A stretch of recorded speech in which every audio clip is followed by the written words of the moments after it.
ओम साईनाथाय नमः। कहते हैं ईश्वर और भक्त का संबंध एक माँ और नन्हे बालक के जैसे होता है। जैसे माँ हमेशा अपने बालक के लिए चिंतित होती है, वैसे ही ईश्वर भी अपने भक्त के लिए हमेशा चिंतन में डूबे हुए रहते हैं। कभी कभी तो ईश्वर भक्त के उद्धार के लिए इस धरती पर अपना अवतार भी ग्रहण करते हैं। ऐसे ही थे श्री साईं बाबा, जो शिरडी में अवतीर्ण हुए थे, पर अचानक शिरडी से अंतर्धान हो गए थे।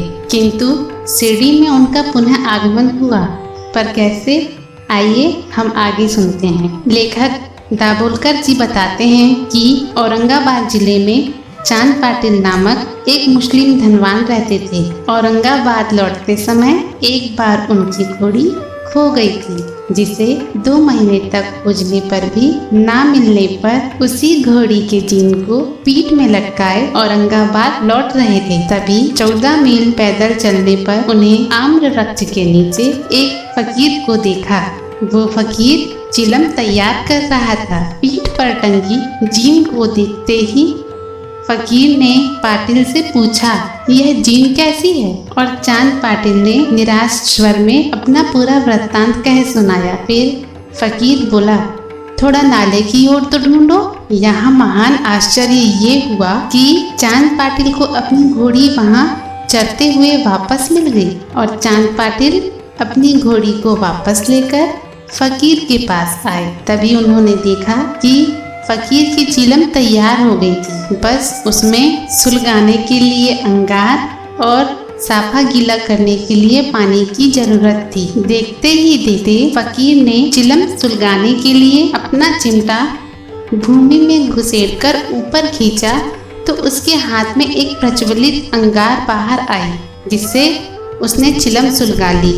और साफी को गीला करने के लिए जल की जरूरत थी। तो ज्यों ही फकीर ने सटके से जमीन पर प्रहार किया, त्यों ही पानी निकलने लगा और फकीर ने चिलम तैयार कर ली। यह सब देखकर चांद पाटिल को बड़ा ही विस्मय हुआ।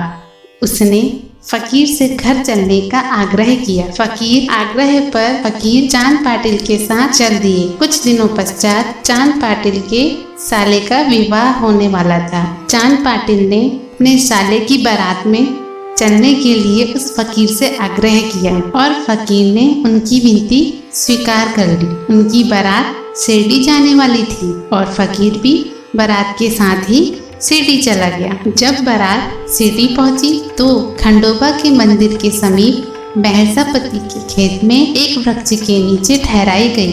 बैलगाड़ियां मंदिर के सामने खोल दी गई और सब लोग एक एक करके नीचे उतरने लगे। तभी फकीर को उतरते देखकर महर्षापति ने आओ साईं कहकर उनका अभिनंदन किया। तब से सभी लोग उस फकीर को साईं शब्द से ही संबोधित कर उनका आदर करने लगे। इसके पश्चात वे साईं नाम से ही प्रसिद्ध हो गए और साईं भी सच्चे गुरु की तरह शरण में आए सभी लोगों के कल्याण के लिए उनका मार्गदर्शन किया करते और कर्म को ही आधार मानकर ईश्वर को प्राप्त करने का संदेश दिया।